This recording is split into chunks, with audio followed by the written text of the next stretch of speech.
بسم اللہ الرحمن الرحیم۔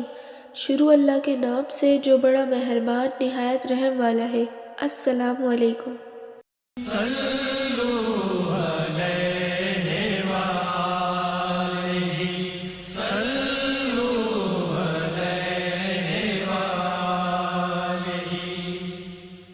ہم سے موسیٰ بن اسماعیل نے بیان کیا، کہا ہم سے سلیمان بن مغیرہ نے بیان کیا، کہا ہم سے ثابت بن انس نے نقل کیا، انہوں نے فرمایا کہ ہم کو قرآن کریم میں رسول اکرم صلی اللہ علیہ وسلم سے سوالات کرنے سے منع کر دیا گیا تھا، اور ہم کو اسی لیے یہ بات پسند تھی کہ کوئی ہوشیار دیہاتی آئے اور آپ سے دینی امور پوچھے اور ہم سنیں۔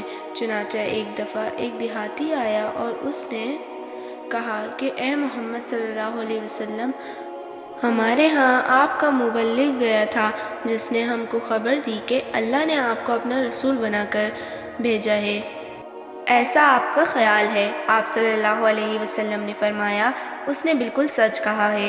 پھر اس نے پوچھا کہ آسمان کس نے پیدا کیے؟ آپ صلی اللہ علیہ وسلم نے فرمایا کہ اللہ عز و جل نے۔ پھر اس نے پوچھا کہ زمین کس نے پیدا کی ہے اور پہاڑ کس نے؟ آپ صلی اللہ علیہ وسلم نے فرمایا اللہ عز و جل نے۔ پھر اس نے پوچھا کہ ان میں نفع دینے والی چیزیں کس نے پیدا کی ہیں؟ آپ صلی اللہ علیہ وسلم نے فرمایا اللہ عز و جل نے۔ پھر اس نے کہا کہ پس اس ذات کی قسم دے کر آپ سے پوچھتا ہوں جس نے زمین و آسمان اور پہاڑوں کو پیدا کیا اور اس میں منافع پیدا کیے، کہ کیا اللہ عز و جل نے آپ کو اپنا رسول بنا کر بھیجا ہے؟ آپ صلی اللہ علیہ وسلم نے جواب دیا کہ ہاں بالکل سچ ہے، اللہ نے مجھ کو رسول بنایا ہے۔ پھر اس نے کہا کہ آپ کے مبلغ نے بتلایا ہے کہ ہم پر 5 وقت کی نمازیں اور مال سے زکوٰۃ ادا کرنا اسلامی فرائض ہیں، کیا یہ درست ہے؟ آپ صلی اللہ علیہ وسلم نے فرمایا ہاں، اس نے بالکل سچ کہا ہے۔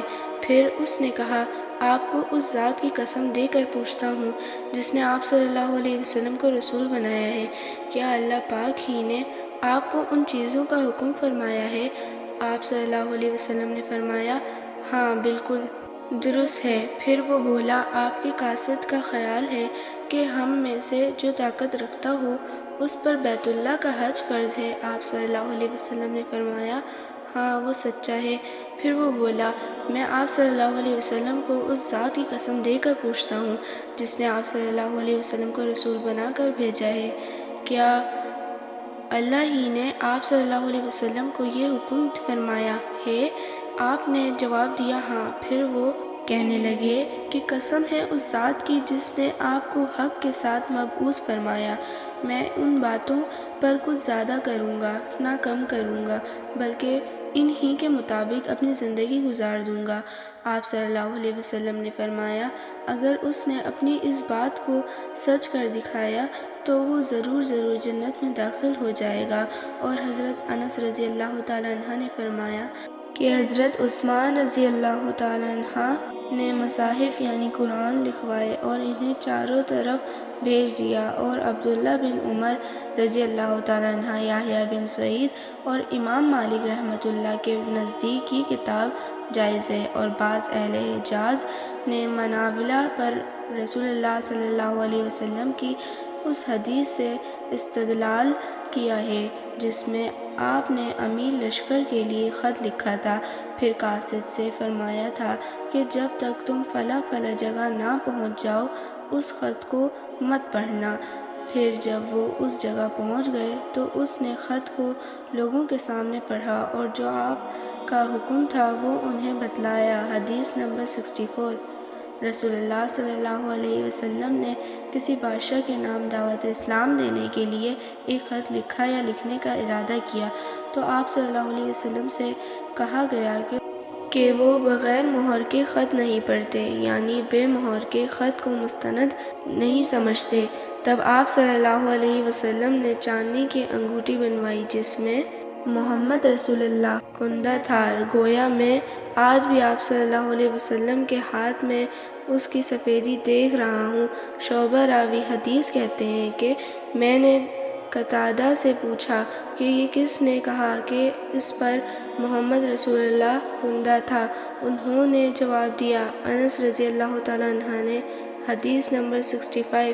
ایک مرتبہ رسول خدا صلی اللہ علیہ وسلم مسجد میں تشریف فرما تھے اور لوگ آپ صلی اللہ علیہ وسلم کے ارد گرد بیٹھے ہوئے تھے کہ 3 آدمی وہاں آئے۔ ان میں سے 2 رسول اللہ صلی اللہ علیہ وسلم کے سامنے پہنچ گئے اور ایک واپس چلا گیا۔ راوی کہتے ہیں کہ پھر وہ دونوں رسول اللہ صلی اللہ علیہ وسلم کے سامنے کھڑے ہو گئے۔